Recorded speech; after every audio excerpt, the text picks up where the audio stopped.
Hello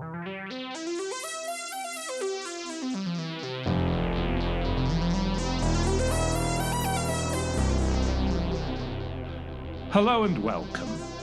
You are listening to an informed take on current events brought to you by law students and staff of Queen's University Belfast.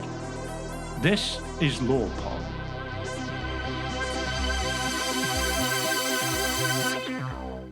Welcome to LawPod with my friend and colleague Dr Eilís Ward, formerly of NUI Galway University and currently a practicing psychotherapist. Eilís, welcome to LawPod. We're going to talk about your wonderful new book called Self, which in many ways brings together various strands of your biography, your professional biography, but also your biography as a Zen practitioner. But I'd like to begin by asking you to introduce yourself and the various strands of your professional life and your practice life that have led to the writing of the volume. Thank you very much, Peter, and thank you for this opportunity. And I have a little cough at the moment. It's a little asthma cough, so I apologise if I splutter every now and then. It can't be helped. I have been practicing as a Zen practitioner for several decades, and I took early retirement from my life as an academic, a political scientist in NUIG about 18 months ago.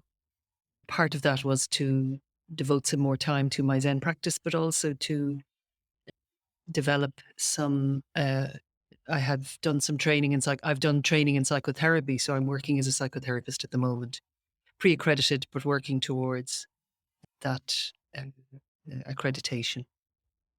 So the book then, Self, which we're here to talk about, was published just last autumn.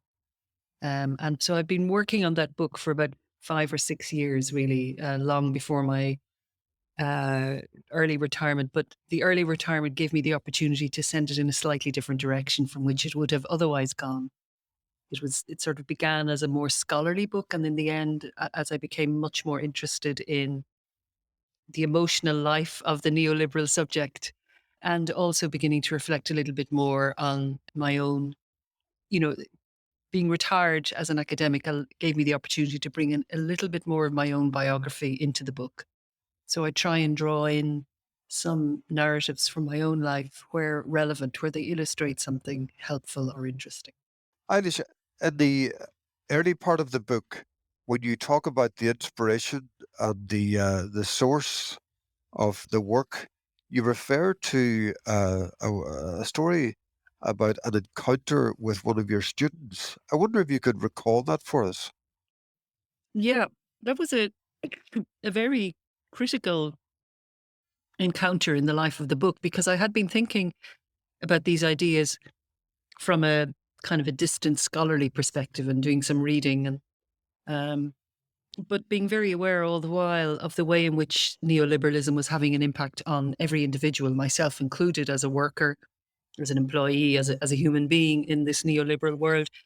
And this encounter just brought really into my office on a very quiet and very dark February day the reality, the extent to which neoliberalism had been internalized, in particular by younger people. I felt the degree of internalization was quite extreme. So this was a student, a postgraduate student, and we were talking about future career possibilities, and I was encouraging her to think about writing a thesis which would allow her make a transition into where she wanted to go next with her career.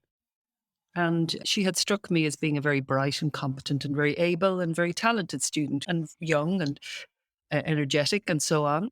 And she sort of faltered a little bit when I asked her to think a little bit about, well, where do you see yourself going next? And she kind of confessed reluctantly that she'd been out with a bunch of her fellow students, her students from her undergraduate degree, the previous weekend. And presumably sometime towards the end of the evening, once they got over their initial conversation and chat, they began to confess to each other that they were all feeling very depressed and hopeless about their futures. And how they explained it to each other and how she explained it to me was, so these were very young people in their early 20s, starting out on their life. She said that they all felt that they had failed to become .com entrepreneurs. They had failed to set up businesses.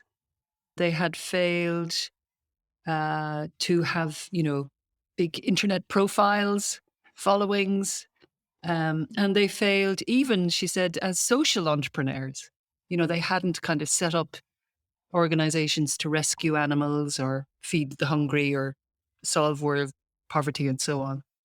So it had a big impact on me because I thought this wasn't just the usual context of young people. We all go through this in our young life, and some people never get over this stage. But trying to figure out where we belong in the world, and so it was a little bit more than just that kind of young person's struggle to belong. And the reason I felt it was different was because the notion of the entrepreneur was what she understood to be the norm against which they measured themselves. And against this measure of the entrepreneur, they were already failures.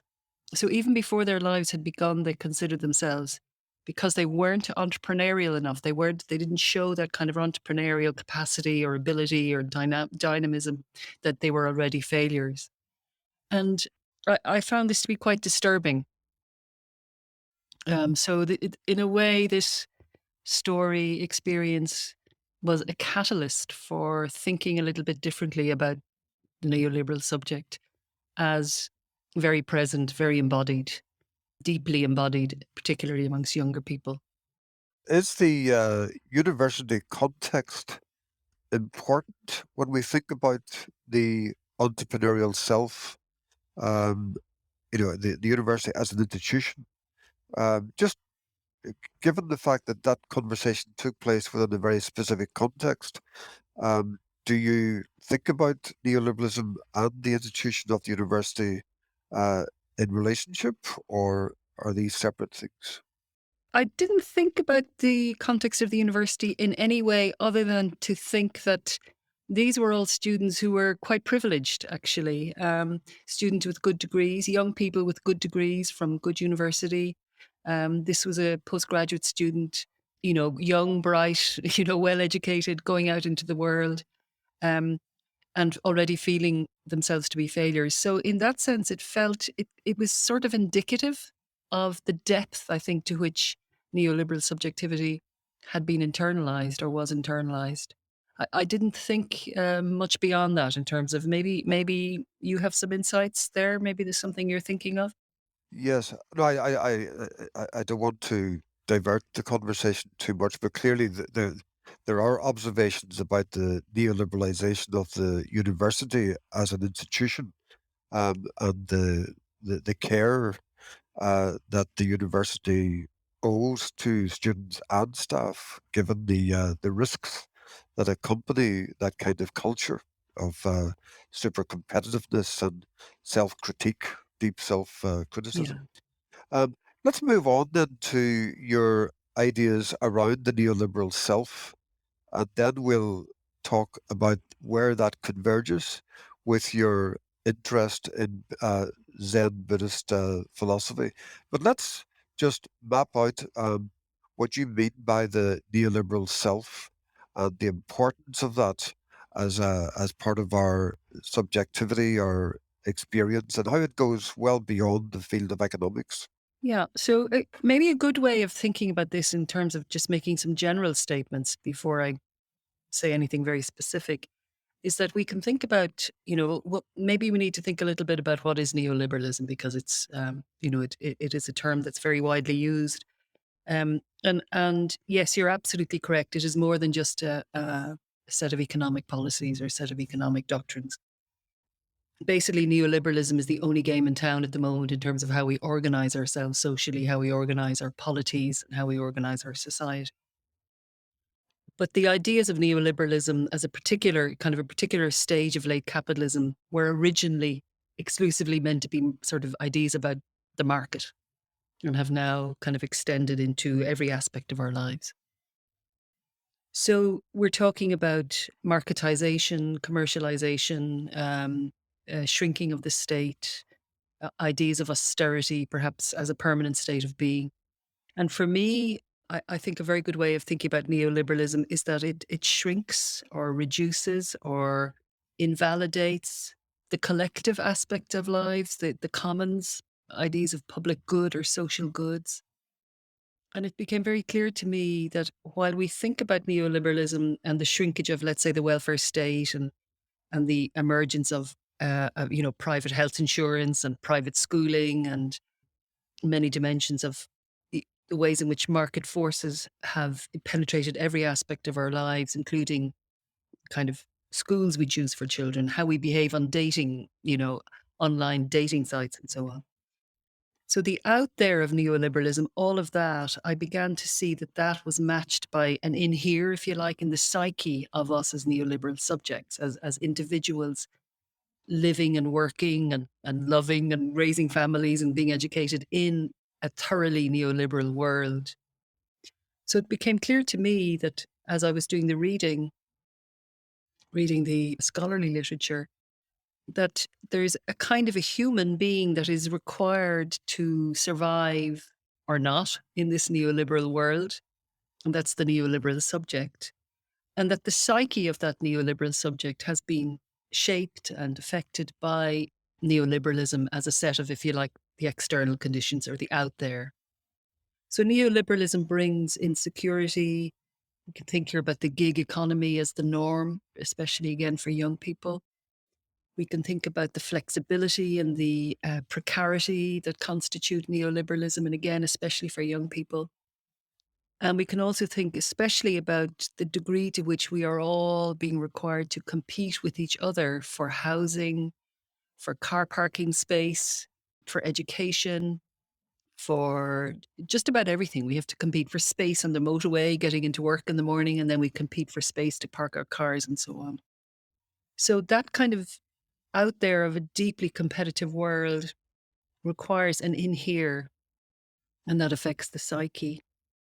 So I, through my reading of the literature on this kind of neoliberal subject, there's some very interesting literature which identified the beginnings of this, the emergence of this neoliberal subject in the 1980s in the UK, for instance, during the period of Thatcherism, when she made the case that there is no such thing as society.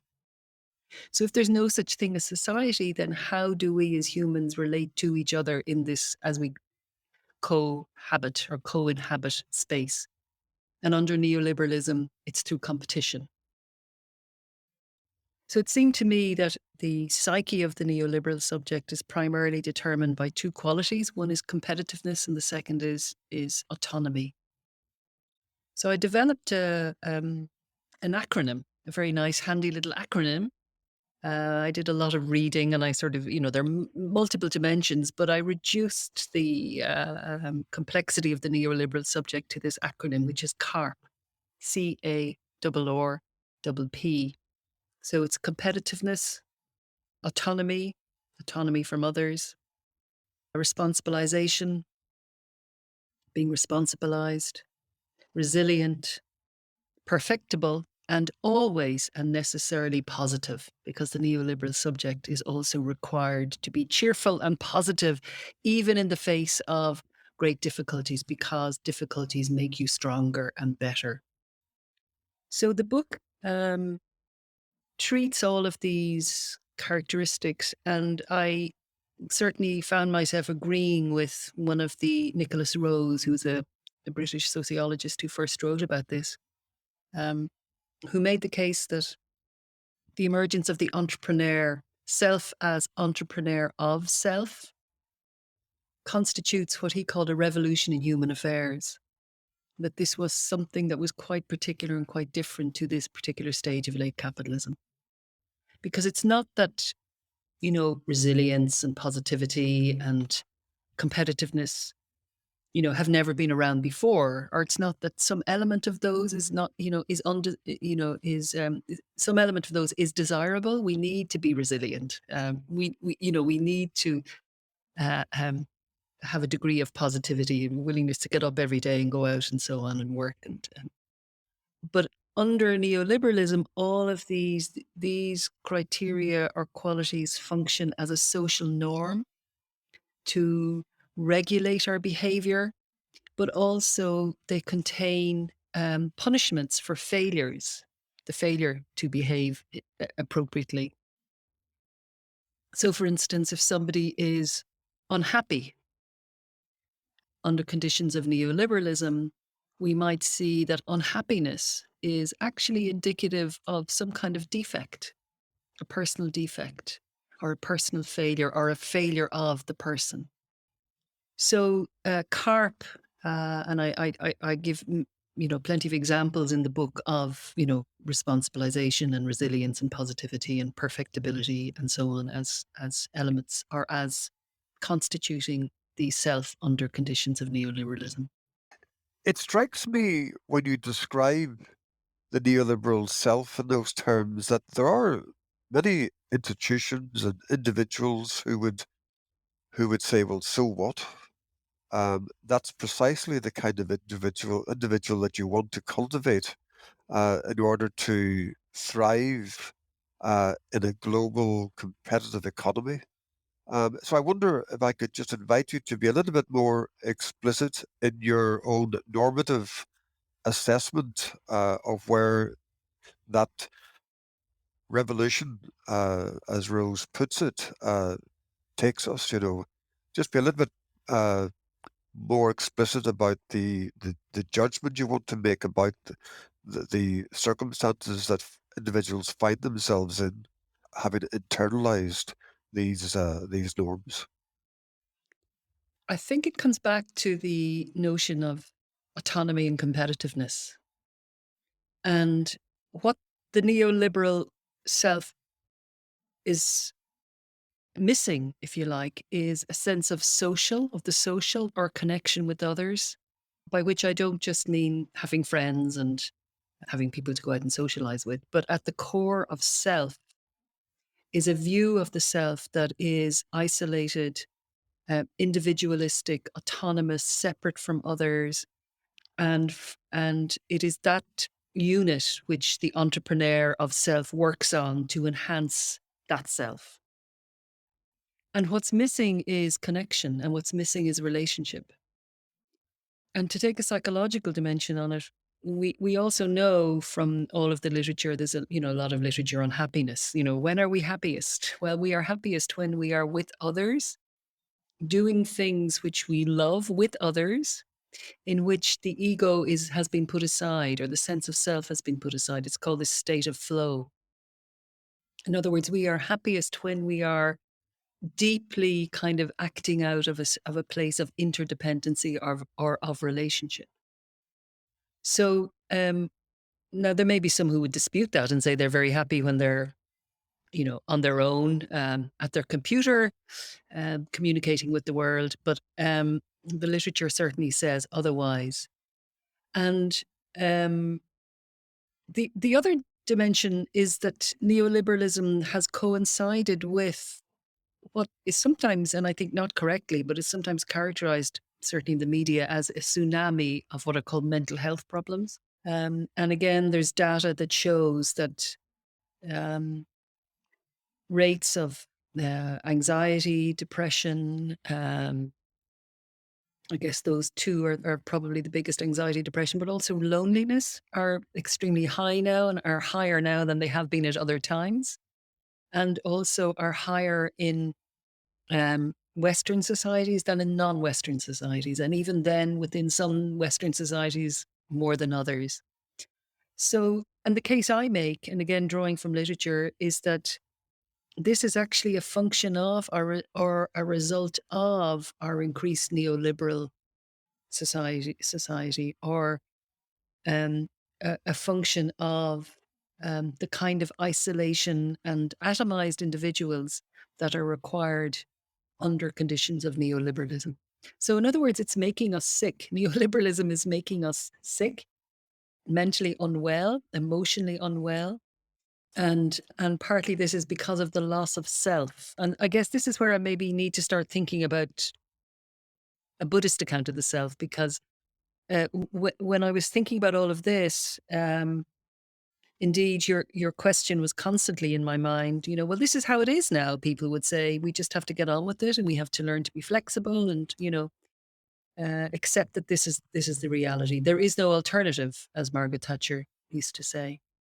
So I turned to a Buddhist account of the self as a way of both offering us an alternative view of the self, but also of a way of providing a ground on which to critique neoliberal subjectivity. Okay, yeah, no, that is the fascinating context for the book, where and so you're part of a a group of scholars now who are turning to um, Buddhist and in particular Zen Buddhist philosophy and practice as a theoretical or philosophical framework with which to uh, render visible in many ways the neoliberal predicament. Um, it in some ways, it provides a point of exteriority and critique for this kind of Western uh, legacy, if you like. So let's look at first of all some of the key concepts that Buddhism offers in terms of our understanding of the self, and then we'll look at ways in which you've applied these concepts to your interrogation of neoliberalism. One of the things I'd like to say is that there are, of course, many different kinds of Buddhisms, and the Buddhism that I draw on mostly in the book is a Western Zen account of Buddhism.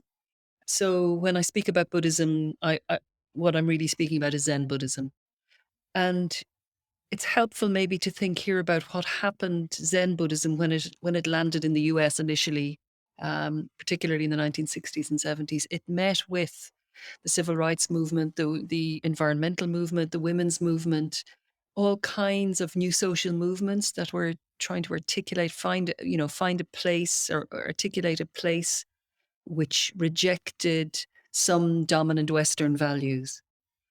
So Zen Buddhism, particularly American Zen Buddhism, tends to be very dynamic and very linked to social action and social engagement. So that's the kind of Buddhism that I'm particularly interested in. Um, but back to a Buddhist account of the self. Um, i- in essence, to use that term, we can say that a Buddhist account of the self says that the self is empty of permanency. And maybe you could help me. Maybe you might also articulate this better than I can, because it can be sometimes quite difficult to articulate this concept because it's meant to be experienced rather than grasped in the mind. So a Buddhist account of the self, kind of, we can experience it when we sit in Buddhist meditation or in Zen meditation. What we experience is not something permanent and stable and eternal that exists inside us, but actually we have this sense of our openness, our boundarylessness, our connection to the world, um, this the notion that we are kind of continuously generating ourselves in our interactions with others, with the material world, with our pets, with our technology, with the weather, and so on. We are in flux and in flow rather than, it is not the case that at the core of our being is something eternal and permanent and stable. So sometimes that's called no self, but I'm always reluctant to use that term because no self people can hear that as something very nihilistic. That there isn't a self does not exist, that I do not exist. It can become nihilistic. But in fact, it's quite the opposite. It's something that's very generative, very, very connected, deeply connected, very kind of joyous and open and dynamic. Um, so that's the idea of emptiness of self. So in Zen Buddhism, we'd say that, the self is empty of permanency, but it is full of everything else in any particular moment.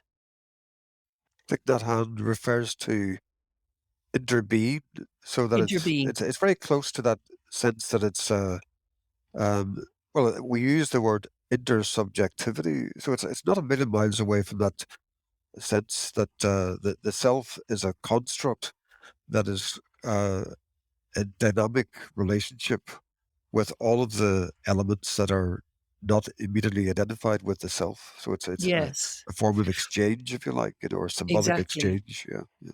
A, a difference might be, however, is that ideas about intersubjectivity can include an idea that we each have a soul, for instance. Um, so even if you're not a religious person, you might still believe that somewhere deep, somewhere, we usually point to our chests or our hearts or somewhere in our bodies to say, in there is something that's particular to me and that's unique and it's permanent, it's mine and it's eternal. And it may go on beyond after I die, after my body, rots and dies. It may go on. Whereas a Buddhist account of the self will say that such an entity does not exist. Okay, we don't have that kind of eternal, unique thing that's very particular to me, that's permanent. So it's slightly different from, I think there may be some differences there. Okay, so Yeah. you introduce some Buddhist concepts. So you've addressed, yeah, that notion of the non-self, and then I mean, it would help maybe to go a little bit deeper into what that means if you talk about the skanda model, and the the experience of anatta, the non-self. And yeah, when you deal with it conceptually, it might also be a useful moment to, if you don't mind, maybe reflect on your own experience of this form of the self as interbeing in your practice. Is it something that you can report as a first-hand experience? Is it a kind of an empirical experience that you can report from your practice? But let's uh, go into some of those concepts that appear in the book and offer a bit of an explanation. What do you mean by the Skanda model, for example? Yeah. So skanda is the term that's used, or it's translated into English as an aggregate.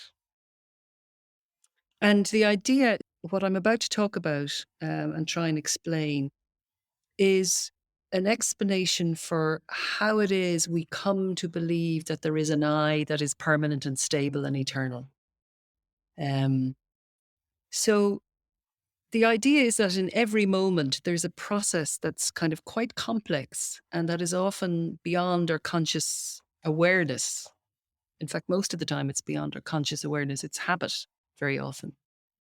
And there are also cultural norms and standards that we internalize from, childhood through socialization and so on. And the idea is that these skandhas are aggregates that engage with each other in this continuous process of flow in every moment, which produces a sense of self, and which at the end of that process, we think, oh, well, that's me again. I'm the kind of person who, whatever. Um, and that we think that this experience that we're having, that this kind of complex process that's beyond conscious awareness, which is to do with information that we receive through sight and sound and touch, but also our mental habits and mental formations and the way we think about the world. I suppose the significant departure um, in Buddhism is the way in which the uh, the senses include our cognitive functions. So that the world that we construct, including the world of the self, is a function of the collective data from the senses, including our mind, I suppose. Is that what you're beginning to share? Is that the aspect that you want to explain? Yes, no, I think that's exactly it. So we're constantly receiving information through our senses, and our brains basically do something with that information. And what our brains do with that information has been shaped by all kinds of other things. And we tend to see the same things over and over and over again. If we're somebody who's, feeling a little bit hard done by in the world, we'll always find evidence of, of being hard done by. So our habits, our expectations, and our prejudices and so on are all sort of conceptualized by and in our mind and constantly being reinforced by information that we receive. And sometimes we're not even aware of it, but we go looking for sense data that confirms what we already believe. So we can see how this gets played out in racism and sexism and so on. Okay. But from the point of view of a Buddhist sense of the self, what this idea of the skandha says is that this is a process that's continuously going on beyond our conscious awareness. And the outcome of this process is usually, again, unconsciously, some sense of, well, that's me and that's how I think about things. And I'm the kind of person to whom these kind of things always happen. And we believe that in that process, we are separate from all the other things happening around us. Okay. I wonder if we could just invite you then to um, report a little bit on how we experience the self in a distinctive way as a Buddhist practitioner or a Zen Buddhist practitioner, so that you give a flavor of how these ideas are manifest or embodied as a practitioner of meditation and other forms of ascesis associated with the Buddhist tradition. Perhaps we could think about it as when we sit on our little meditation cushions, or zafus as we call them in Zen, and we still our minds and we calm our bodies and we hold a posture that is still. And the first thing we realize is the noise going on in our heads. um, and the continuous flow of thoughts coming and going. And we realize that we're not in charge, actually, of the information that's coming. We're not in charge of the thoughts that are arising. They're continuously arising. And we may try and control them and try and stop them, but in fact, we can't. We can certainly minimize over time. We can develop the habit of reducing the impact and the escalatory dimension of those thoughts and so on. But when we sit very quietly and calmly, we realize that we are actually the sense data and the stories and the thoughts are in a way passing through us, rather than being generated by us from within us. So it reveals that deep connection that the deep connection that we are involved in continuously. There's an American writer called Polly Eisendrath Young, who has a very nice way of thinking about it. She says, we are all involved in a fizz, the fizz of life, continuously being involved in a fizz. We are just one of many beings involved in this fizz, which is all sorts of other beings creating their own worlds. So we realize, I think, when we're sitting, that there's very little that's constant and stable apart from our physical bodies, and the physical body becomes a kind of a refuge, if you like, for we can remain stable, and we can remain kind of comfortable and secure in our physical bodies, but that our minds are in constant flux. Okay. So now the fascinating bit of this story is where does that bring us in terms of interrogating, deconstructing, understanding the neoliberal self?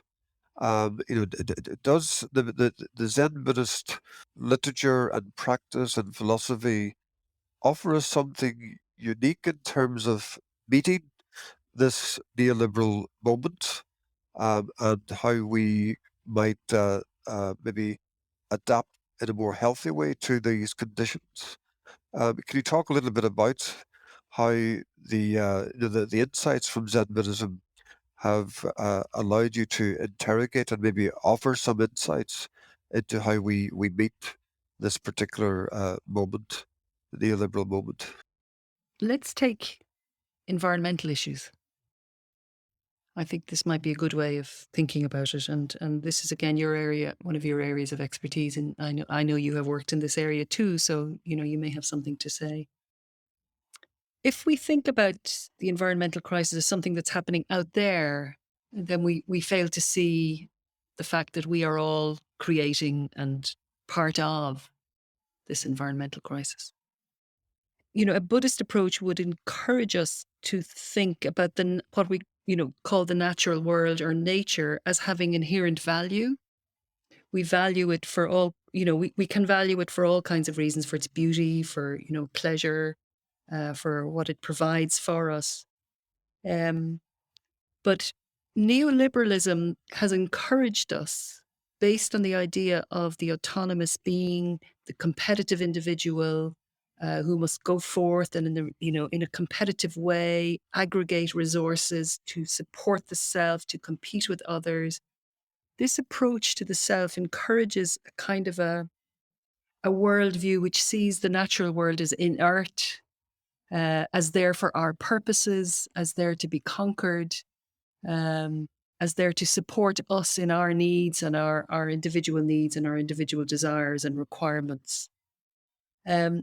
A Buddhist account of the self, which sees the self as deeply and intimately linked to all other beings and the natural world, in rocks, trees, birds, plants, flowers, um, would discourage that kind of exploitative approach to the natural world and to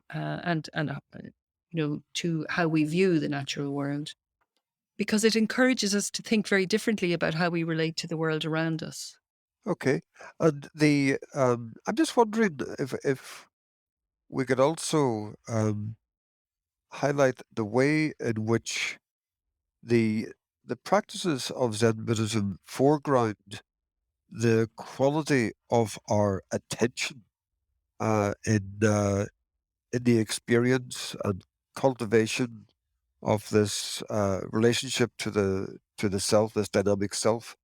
The idea of attention is very important, and it's something that we take, I suppose, paradoxically, we take more responsibility for within the context of Zen practice.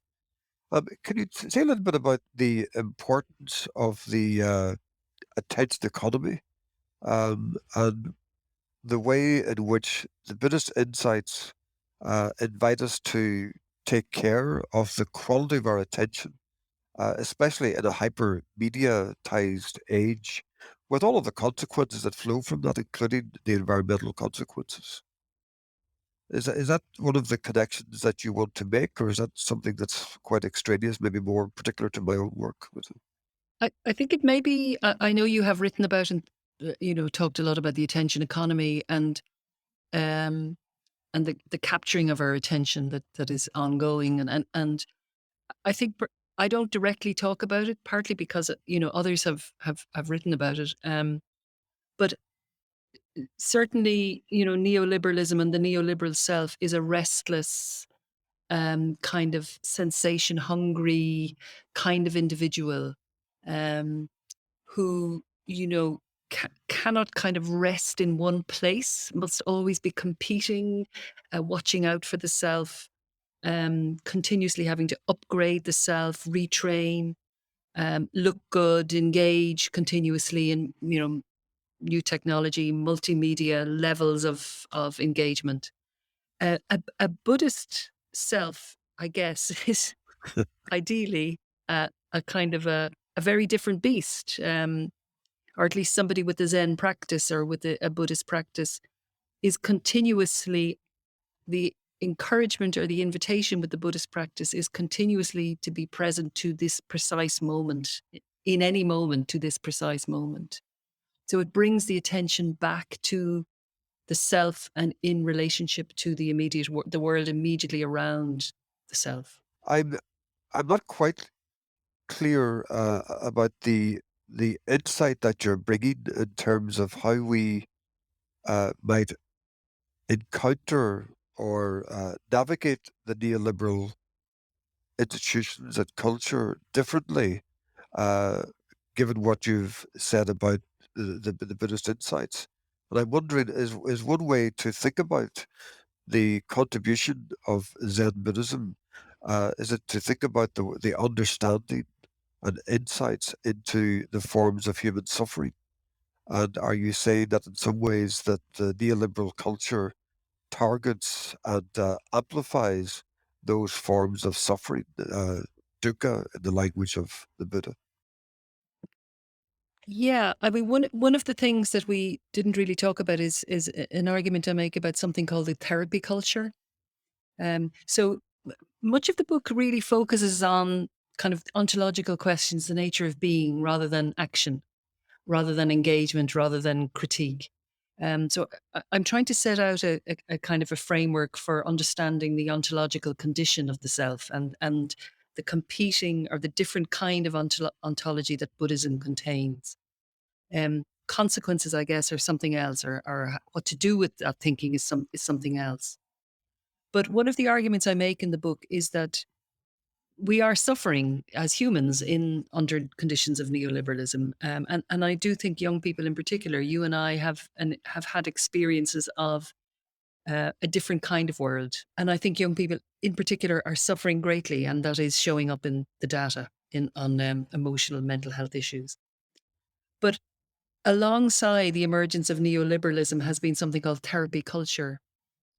And in therapy culture, we find that ideas from within psychotherapy and psychological understanding have become kind of popularized, and are played out and circulate in a very soft way in the wider culture. And these ideas appear to be offering us some way of minimizing our suffering, offering us things like classes in mindfulness or instructions in happiness or wellness courses or books on wellness, how to manage our well-being, the emphasis on physical, the physical self and exercise, and perfect nutrition. But therapy culture and all of those things, again, it's very difficult to be really critical of those things, to be absolutely critical of those things. But therapy culture is a very particular thing which contains an idea that the solution to all of our unhappiness, whatever it is, and all of our suffering is within each of us individually as isolated beings, not through collective action such as trade union action or collaborative, social movement politics and so on. So therapy culture delivers back to us again the neoliberal self as the solution to the problems of the neoliberal self. And it creates a kind of it's a world that's very difficult to step out of, because the therapy culture which is evident in all forms of media, all the kind of the ways in which these ideas from psychotherapy have been popularized. um, it's constantly circulating, constantly in our faces. I guess in that sense, I'm saying that a Buddhist account or a Zen account allows us cut through that by saying that the true nature of being is not an autonomous, competitive individual, but a deeply related, a relational social being. So the solution to our unhappiness is relationships, is the social world, is engagement, connection. The book doesn't really go beyond that to speak about political action or social action, although it's kind of it's implied in a way. Yes, but it's important that you're reporting that ontological reality, if you like, is accessible through your practice. So there's an interesting. Yes, It reminds me of I mean, Foucault's observation. That our first point of contact with power is through our own experience of body and self, in a way. yes, our Yeah, bodies, and yeah, yeah, exactly. I mean, some of this book has also been informed a little bit by a kind of a frustration I have had over the years with, politics, my own politics on the left, or feminist politics. Well, feminist politics perhaps less so, but certainly left-wing politics, which doesn't really pay attention to ontological questions, the nature of self. Um, it assumes that the acting being, the person who acts, is sort of fully formed and resilient and solid and stable and can go forth. So in a way, the book is trying to kind of make the connection between the deeper ontological sense of self and political economy, and it's sort of circling around in that world rather than moving out into the realm of action. Yes. It's interesting that the Extinction Rebellion groups actively include care of the self as part of their practice. You know, they're as part of the ecological movement. It appears that there is a recognition that that ontology and practices of the self and self-care within the context of challenging structures, damaging structures, that has to be part of the toolbox, if you like. Mm. Can we end? I was interested there. You mentioned that therapy culture includes, rather paradoxically, the practices of mindfulness, because I suspect that listeners, when they hear you talk about Zen Buddhism, would not make a vast distinction between, you know, is it popular ideas of Zen Buddhism and mindfulness. Um, but I think what you're suggesting there is that um, mindfulness as a technology can be absorbed even by neoliberal cultures and practices within workplaces and even universities, I suppose. Can you explain that a little bit? Because that may come as a surprise to some. Yeah, I think that's precisely it. What you've pointed out there is the exploitation of a set of ideas and putting them to use for different purposes, towards different ends.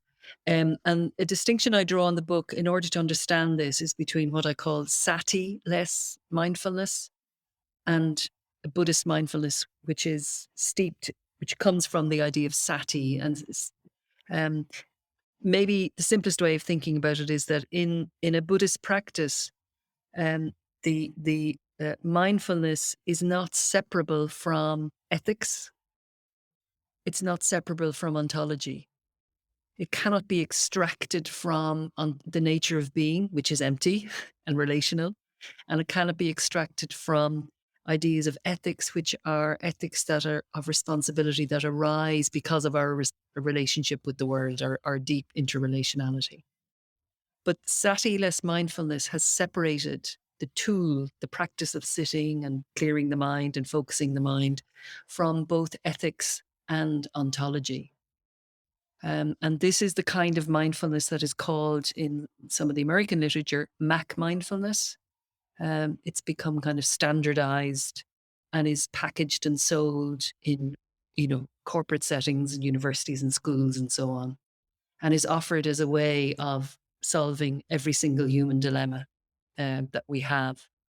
Um, so, and as a Zen practitioner, I've been somewhat concerned about this process, but also about the assumption that's made by, as you rightly point out, by most people, that this form of mindfulness that we find everywhere now is actually Buddhism. That this is all Buddhism is. Um, but how I think about it now is that it really doesn't have anything to do with Buddhism. This sati-less mindfulness doesn't really have anything to do with Buddhism, even though it's often presented as being, an ancient teaching from the East. And you will often find statues of the Buddha and so on, decorating the websites and so on. So I think your distinction that you made there in the introductions is absolutely correct. Right. So what you're suggesting is that once the mindfulness practice is abstracted and kind of radically instrumentalized within institutions, it actually becomes part of the neoliberal therapy culture, which is really inviting people to discipline themselves as part of a disciplinary mechanism to adapt to possibly unsustainable or unjust structures. Yes, so they learn to become more resilient. They learn to sort of regulate their emotions. Um, they learn to kind of the ideas about correcting your thinking. That the problem is your thought process. So all of those are elements of mindfulness that are taught, and they are put to good use in neoliberal workplaces or universities or public life. Eilís Ward, thank you very much. It's been a great pleasure.